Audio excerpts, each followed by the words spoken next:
Friedrich Nietzsche belə deyib Zərdüşt adlı əsərində deyir: xeyirxahların vurduğu zərər ən böyük zərərdir.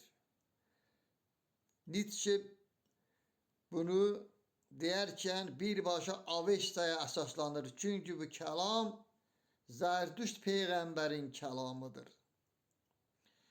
Elə bil Zərdüşt Peyğəmbər bu kəlamı Babəkin doğulduğu lirik torpağında anadan olmuş görkəmli yazıcı Əli İsa Nicad haqqında demişdir. Elə bil öz tay tuşlarından ayrı düşmüş qoca şir tərk edilmiş və buna görə də nərə çəkib öz səsini hər yerdə duyurmaqdadır.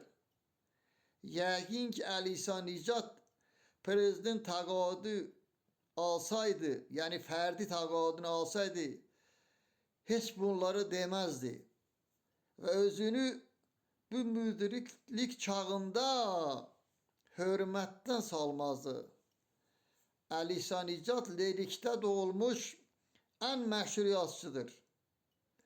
Ancaq biz dəfələrlə lirikdə şair və yazıçıların yubiley tədbirlərinin keçirilməsində bu tədbirlərdə iştirak eləmişik. Amma Əli İsa Nicadı heç bu tədbirlərdə görməmişik. Hətta lirikin özündə Əli İsa Nicadın öz tədbirləri belə keçirilməmişdir. Yəni bu görkəmli yazıçı, böyük filosof liriklə əlaqəsini ya kəsmiş, ya liriklə əlaqələri çox zəif olmuşdur. Bundan aydın olur ki, Əli İsa müəllim özünə qarşı da biganə olmuşdur.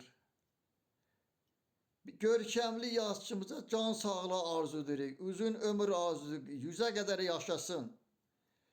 O ən çox özündən narazı qalmalıdır.